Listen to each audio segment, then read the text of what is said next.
The winter of 1944 had settled across the American Midwest like a quiet, relentless tide. Snow coated the rolling fields of Iowa, Kansas, and Texas, blanketing barns, silos, and fence posts with white frost. The wind cut across the open plains, carrying a sharp chill that cut straight through wool coats and gloves. Yet in this serene countryside, behind barbed wire and watchtowers, tens of thousands of German prisoners of war lived in an unusual kind of confinement. These were men who had once faced American soldiers on distant battlefields, men trained to fight with efficiency and fearlessness. Now, they were far from Europe, far from home, and confined in a strange land, facing an unfamiliar enemy, not a combatant, but a host whose rules of engagement were kindness and civility. The prisoners had arrived over the course of 1943 and 1944, captured in campaigns spanning North Africa, Italy, and France. Many were veterans of Rommel's Afrika Korps, hardened by desert warfare and months of perilous marches. Others were Luftwaffe pilots whose planes had been downed over enemy territory. Still others were young conscripts, barely out of school, dragged into a war they did not choose.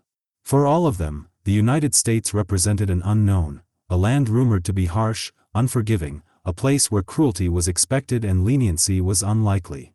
Their imaginations had been shaped by German propaganda that painted Americans as greedy, violent, and unmerciful. Expectations of maltreatment accompanied each step into the Midwest, yet the reality that awaited them was startlingly different. At Camp Algona in Iowa, one of the largest POW camps in the United States, these men experienced the stark contrast firsthand. The camp eventually held nearly 10,000 prisoners, most of them from North Africa. Life there, while regimented, was humane. Prisoners received 3 meals a day, each carefully measured and nutritious, designed to meet their caloric needs. Medical care was provided, often exceeding what many of the men had received in the field. Labor was assigned, primarily in agriculture, where prisoners worked alongside American farmers, earning a small wage that could be spent in camp canteens on tobacco, stationery, or small comforts. Entertainment was allowed, including books, musical instruments, and sports. Even so, the approach of Christmas in 1944 sparked disbelief among the prisoners.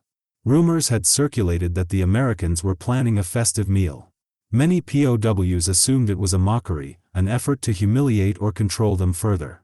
"They will mock us," wrote Feldwebel Karl-Heinz Schulz in his diary. "They will offer watery soup and call it a feast. That is what I expect from my enemies." Yet as preparations began, a sense of curiosity replaced suspicion, and anticipation grew cautiously among the men.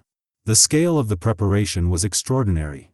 Local farmers donated turkeys, hams, potatoes, and vegetables, while the War Department provided staples such as flour, sugar, coffee, and other rations. Prisoners were enlisted to help bake bread, clean kitchens, and decorate the mess halls, their labor supervised but freely given. Reverend Paul Heinrich, a German-American Lutheran minister, organized a Christmas service, inviting both prisoners and American guards. He envisioned a day that would temporarily erase the boundaries of captivity, a moment when the humanity of all could take precedence over the animosity of war. In the days leading to Christmas, the camp transformed. Snow fell steadily, blanketing the barbed wire in soft white, while the prisoners prepared decorations. Pine boughs were gathered from nearby forests, strung along windows and tables. Paper ornaments, meticulously crafted by the men themselves, adorned makeshift trees. Every detail reflected the care and skill of people longing for home and family. As the air grew colder and the night longer, German carols could be heard from the barracks, "Still Nacht, Heilige Nacht." The voices carried across the camp, tentative at first, growing stronger, filling the winter night with melody. Private First Class Thomas Reynolds, a guard at Algona, recalled years later, "It was strange. You could hear them singing in their language, but I knew the tune from my childhood. For a moment, it didn't feel like we were enemies." The sentiment was mirrored in other camps across the Midwest. From Texas to Minnesota, Iowa to Louisiana, German POWs and American soldiers experienced something rare, a mutual recognition of humanity during wartime. On Christmas morning, the mess hall at Camp Algona was transformed. Long wooden tables, covered with freshly ironed white cloths, were lined with pine boughs, hand-cut ornaments, and carefully enclosed candles. The aroma of roasted turkey, baked hams, mashed potatoes with gravy, fresh bread, and apple pie filled the room. Each prisoner received a steaming mug of coffee, a luxury they rarely tasted. The first groups of prisoners entered cautiously, eyes wide with disbelief. "I could not believe my eyes," wrote Schulz. "We had been told that Americans were cruel barbarians. Yet here they were, giving us more food than we had seen in years. For a few hours, it felt like peace."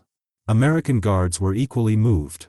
Corporal Joe Wilson remembered, "These men had tried to kill us. But now they were just men, tired and far from home. It didn't seem right to let them go hungry on Christmas." Guards and prisoners began speaking quietly, sharing stories of families, homes destroyed by bombings, and towns leveled by warfare. The conversations were tentative at first, but with each exchange, walls of mistrust eroded. In one corner, Franz Müller, a former concert pianist from Berlin, played Christmas hymns on a harmonica crafted from scrap metal. American soldiers joined in singing Silent Night, first in English, then in German.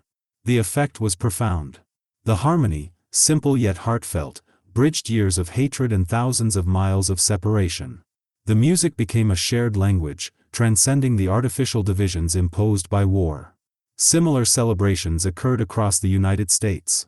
At Camp Hearn in Texas, German prisoners performed a Christmas play they had written themselves, crafting costumes and sets from available materials. In Camp Tonkawa, Oklahoma, townspeople donated gifts, cards, and treats for the prisoners. In Camp Ruston, Louisiana, a makeshift orchestra of former Berlin and Munich musicians performed classical works for both POWs and American guards.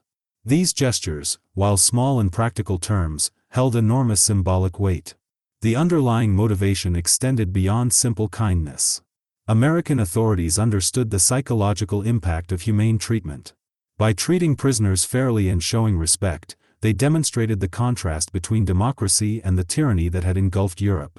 Letters written by former POWs after the war frequently described these experiences, often expressing astonishment at the generosity and fairness shown. Hans Becker, a POW in Arkansas, wrote, "America showed us a different kind of strength. They defeated us on the battlefield, but they also defeated our hatred." Within Camp Algona, the Christmas celebrations inspired artistic expression.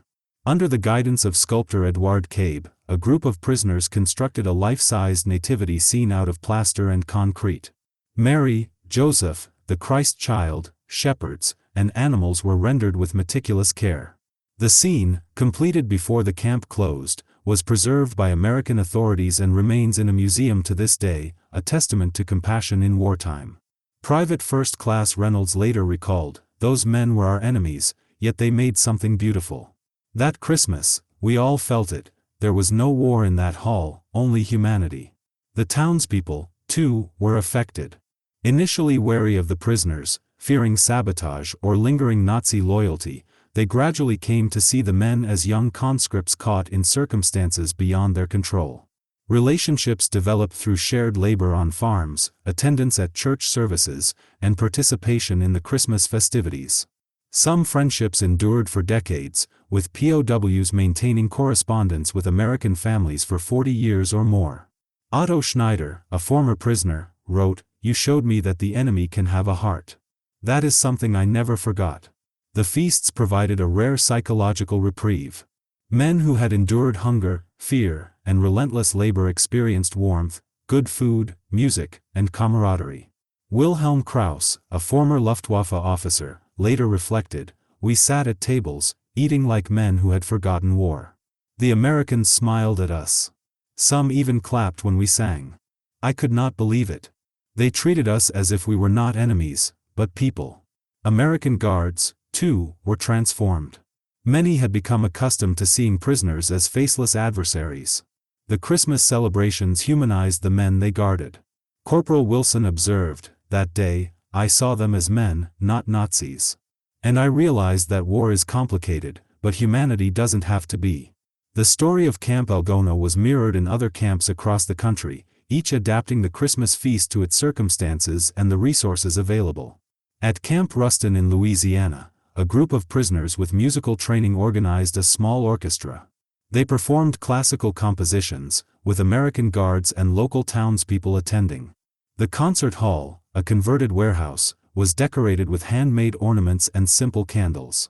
One German violinist, Friedrich Lang, described the event in a letter home. "I had not played for an audience in years, and yet there we were, together, playing music for both Americans and Germans alike.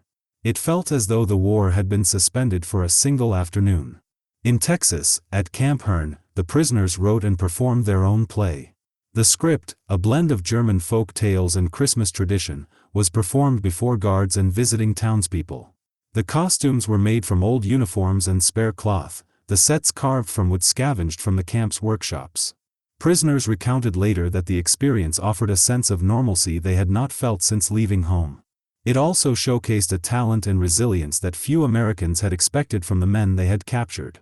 The story of Camp Tonkawa in Oklahoma reflected another dimension of the celebration, the generosity of local civilians. Residents of the small town donated gifts, sweets, and handcrafted items for the prisoners. Children wrote letters to the POWs, drawing pictures of snowy landscapes, trees, and families gathered around fires. The letters were distributed on Christmas Eve, bringing tears to the eyes of many men who had not received news from home in months.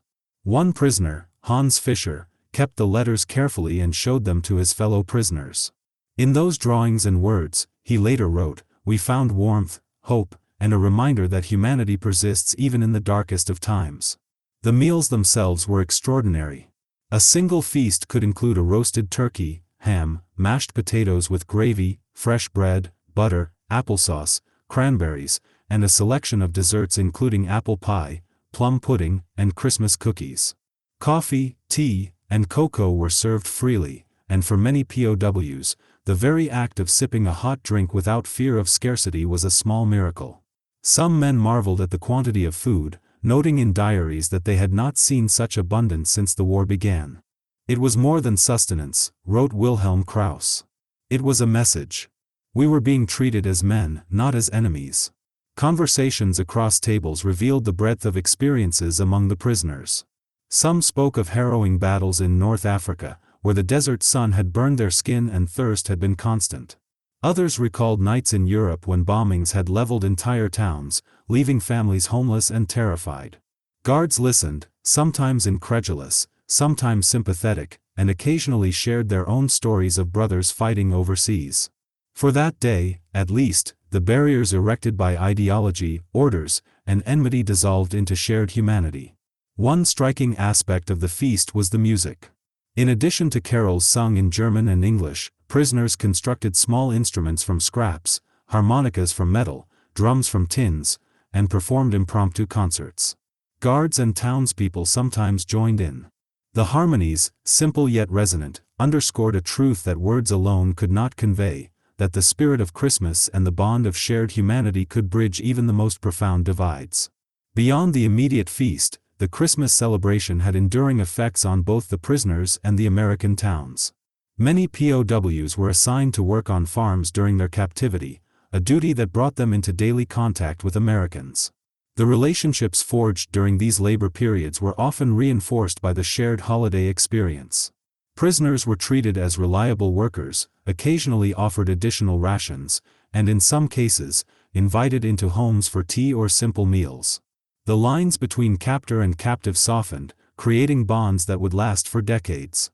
The psychological impact on the prisoners cannot be overstated. Months or years of deprivation, fear, and uncertainty had left many men hardened and wary. Yet for a single day, the simple acts of providing food, sharing music, and offering gifts restored a sense of dignity. It was a reminder, wrote Franz Müller, the Berlin pianist, that even when the world is at war, there are still men and women who act with decency and compassion. Letters sent home by POWs after the war frequently emphasized these experiences. Many described the Christmas feasts as moments that redefined their perception of Americans.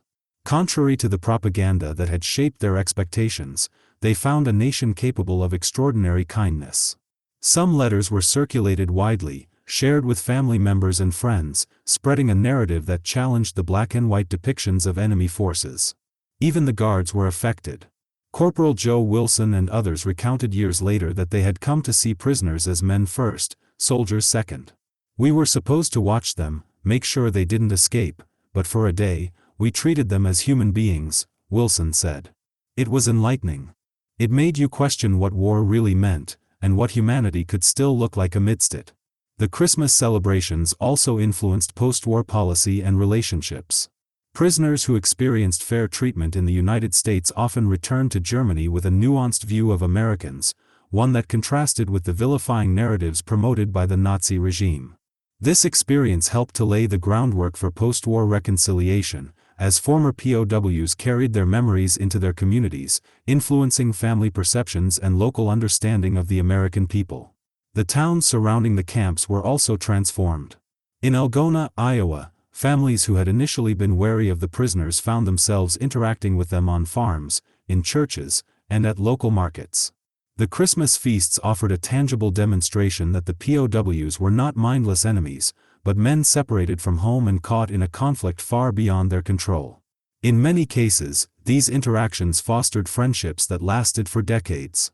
Some German prisoners returned to visit the towns after the war, keeping in touch with families who had once been strangers.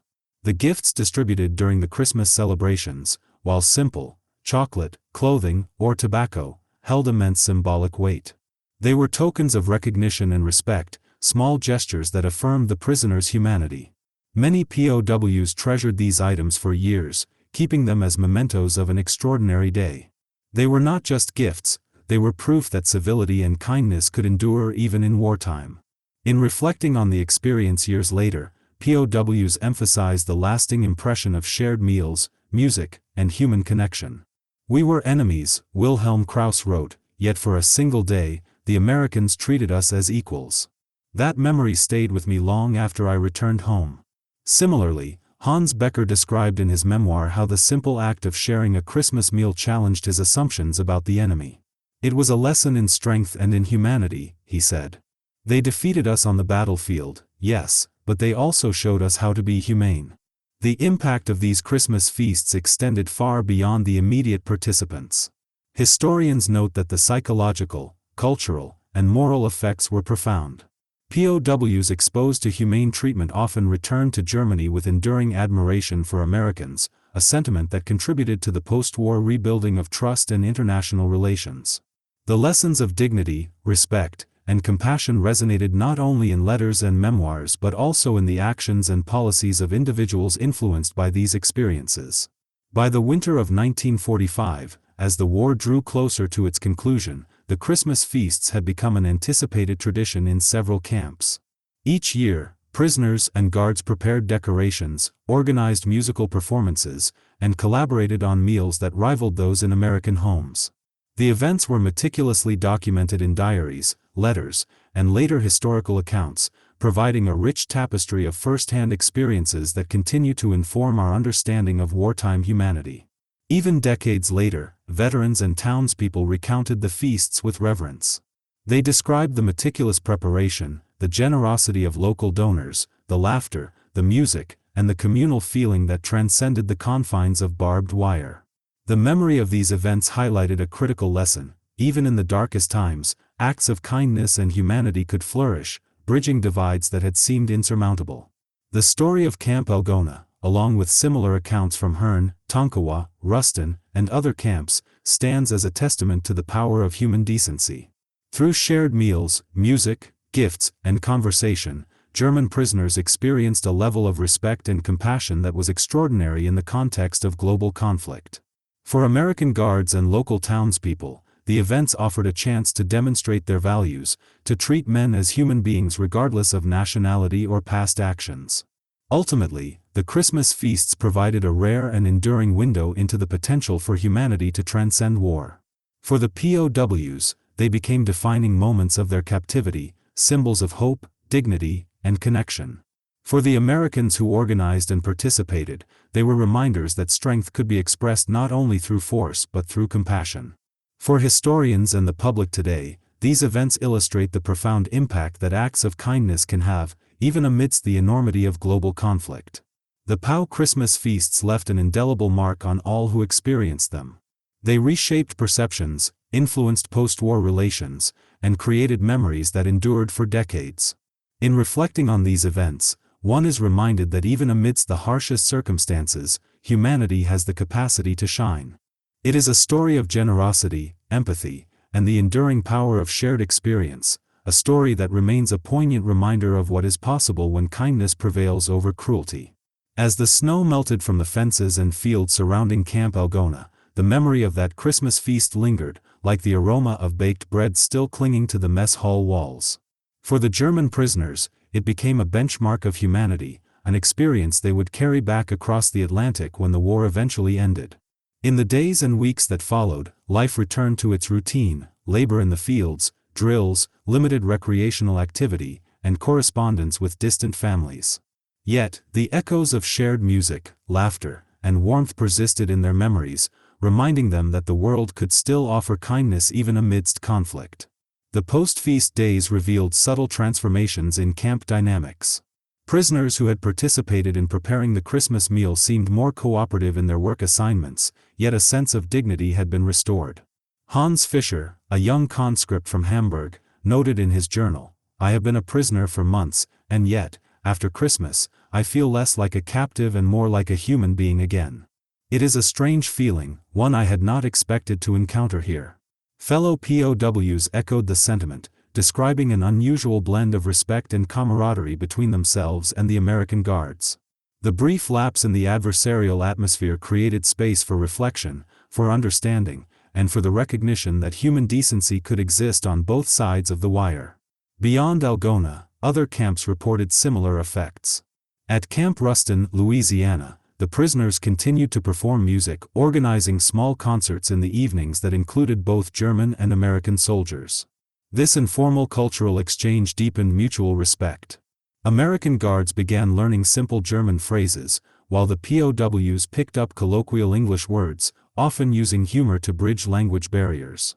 The small gestures of communication, smiles, shared jokes, handshakes, were revolutionary in the context of a war that had demanded dehumanization of the enemy. The ripple effect extended into local communities. Families who had contributed food, gifts, or labor to the camps maintained contact with prisoners after the war, fostering cross-cultural ties that endured for decades. At first, these interactions were tentative. Townspeople were wary, often recalling news reports of German aggression and Nazi ideology. Yet, witnessing the POWs' participation in everyday life, working on farms, helping in local industries, and engaging politely in public spaces, gradually dispelled suspicion. Some POWs even helped local families with chores during holidays, contributing to harvests and household work in return for small acts of kindness. These mutual exchanges fostered a human connection that transcended the boundaries of nationality and ideology. Among the prisoners, there were profound personal transformations. Karl-Heinz Schulz, who had arrived with skepticism and fear, later described a shift in his perspective. "Before Christmas, I had little belief that Americans could understand us. After the feast, after seeing their generosity, I realized that men are not defined by the uniforms they wear but by the choices they make. That is a lesson I have carried for the rest of my life." Similarly, Wilhelm Krauss reflected that the feast and the subsequent days allowed him to see the humanity in those he had once considered enemies.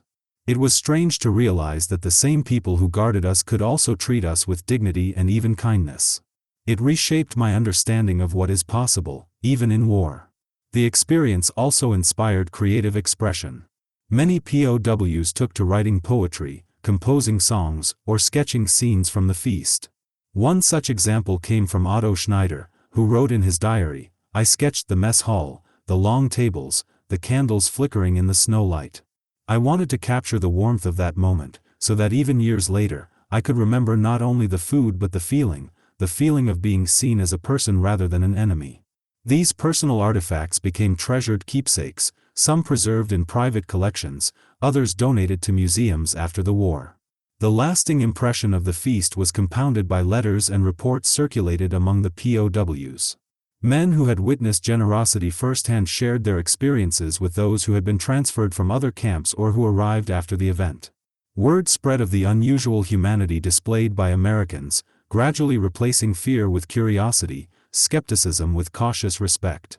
In some instances, German officers encouraged their men to emulate these behaviors in interpersonal interactions, creating a subtle shift in camp culture that emphasized cooperation and civility over hostility and defiance. For the American Guards, the experience was equally transformative. Corporal Joe Wilson and others described moments of introspection, realizing that their responsibility extended beyond mere enforcement of regulations. By treating prisoners humanely, they reinforced American values and demonstrated the moral strength of their nation. Wilson recalled, "It was not just about feeding them. It was about showing that we could lead with integrity, even when we had every right to act harshly. That, I believe, made a greater impact than any weapon could." The broader military context underscored the significance of these gestures. In 1944, as Allied forces pressed into Germany and Japan, the treatment of POWs became a matter of international scrutiny. The Geneva Convention outlined standards for humane treatment, but the American approach went beyond mere compliance. By providing comfort, sustenance, and dignity, the United States showcased an ethical standard that contrasted sharply with accounts of maltreatment in other theaters of war. This approach had practical benefits as well. Prisoners who were treated fairly were more cooperative, less prone to unrest, and more amenable to work assignments. The psychological dimension was profound. Prisoners who experienced fair treatment reported lower stress, fewer instances of illness, and improved morale. The Christmas feast acted as a catalyst for this transformation. Beyond the immediate gratification of food and celebration, it instilled a sense of belonging, even within the confines of captivity. It reinforced the idea that humanity could survive even under the constraints of war, that ethical behavior and compassion were not casualties of conflict. In the post-war years, former POWs returned to Germany carrying these memories. Many became advocates for reconciliation, sharing their stories of American generosity with friends, neighbors, and local communities. These narratives helped reshape perceptions of the United States, countering decades of wartime propaganda. In memoirs, letters, and oral histories, men recounted the Christmas feasts with reverence, emphasizing the enduring impact of small acts of kindness. One former prisoner, reflecting on his experience decades later, wrote, "I left America with a newfound respect for its people. They had not only fed me but treated me as a man. That was a lesson that I carried home and shared with anyone who would listen." Communities across the Midwest also preserved the legacy of these events. Museums, local archives, and historical societies collected artifacts, photographs, and personal accounts from both prisoners and townspeople. The story of Camp Algona's Christmas feast became emblematic of the unique relationship that had developed between captives and captors. Exhibits highlighted handwritten letters, sketches of the mess halls, and records of donated food, creating a vivid, tangible reminder of the shared humanity that had transcended barbed wire. The social and cultural implications extended beyond individual memory. By humanizing the enemy, the Americans helped to sow seeds of reconciliation and trust that would bear fruit in the post-war period. Former POWs returned home not only with technical skills or military experience but also with stories of compassion, which influenced their families, communities, and, ultimately, the broader perception of the United States abroad. These experiences became case studies in ethical wartime conduct, demonstrating that even during global conflict, adherence to moral principles could have long-term strategic and diplomatic benefits. The memories of the Christmas feasts also influenced the personal trajectories of many POWs. Some pursued careers in education, diplomacy, or social work, inspired by the example of humane treatment they had witnessed. Others sought to document their experiences in memoirs, ensuring that future generations would understand the power of empathy and decency even amidst the brutality of war. The theme of shared humanity remained central in these accounts, underscoring the transformative potential of simple acts of kindness. In towns surrounding the camps, the bonds forged during captivity endured. Former POWs and American families maintained correspondence for decades. Visits were arranged, friendships nurtured, and cultural exchanges encouraged. These relationships highlighted the potential for reconciliation even in the aftermath of devastating conflict. The generosity displayed during the Christmas feasts was not merely an isolated event but a foundation for long-term understanding and goodwill. The feasts also shaped broader historical narratives. In examining the treatment of POWs, historians have noted the contrast between the humane approach of the United States and the often brutal conditions in other theaters. The Christmas celebrations provided concrete examples of ethical conduct, demonstrating that adherence to moral principles could coexist with military necessity. These events have been cited in scholarly works as exemplary cases of how compassion and strategic foresight can align in times of war. As the 1940s gave way to the post-war era, the legacy of these feasts persisted.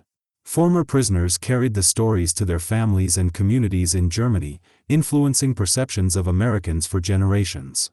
American veterans recalled the events with pride, recognizing that their actions had transcended the immediate requirements of duty. Townspeople, too, remembered the contributions they made, the food they donated, and the moments of shared celebration that bridged the gap between enemy and neighbor. Ultimately, the story of German POWs experiencing a Christmas feast in America stands as a testament to the enduring power of human kindness. It illustrates that even in the most challenging circumstances, far from home, surrounded by uncertainty, and caught in the machinery of war, acts of compassion can leave an indelible mark. For the POWs, it offered a moment of dignity and joy. For the Americans, it reinforced values of fairness, morality, and empathy. And for history, it remains a poignant example of how humanity can shine even in times of conflict. The impact of the feast, both immediate and long-term, underscores a broader truth, that war need not eradicate the fundamental decency of men and women. By treating prisoners with respect and providing for their well-being, the Americans at Camp Algona and other camps demonstrated a principle that resonates to this day. It is a story of shared humanity, of courage expressed through kindness, and of a fleeting yet unforgettable celebration that transcended nationality, ideology, and circumstance. Even decades later, former prisoners reflected on the warmth of the Christmas meal, the music, and the human connection they experienced. They described it as a rare sanctuary amid the chaos of war, a moment in which the boundaries imposed by conflict dissolved. For many, it became a defining memory, one that shaped their perception of Americans and influenced their lives long after the barbed wire was removed. Reverend Paul Heinrich, who had organized the Christmas service at Camp Algona, reflected in his memoirs, "We wanted them to feel peace, however fleeting. The gift of humanity was the most important present we could give." That day, we all learned that compassion could exist even in a world torn apart by conflict. The story of the POW Christmas feasts in the United States is remarkable not only for its immediate effects but for its enduring legacy. It exemplifies how ethical conduct in wartime can have profound personal, social, and historical consequences. The events at Algona, Ruston, Herne, and Tonkawa illustrate that even in captivity, dignity, respect, and shared celebration can prevail, leaving a lasting imprint on all who experience them.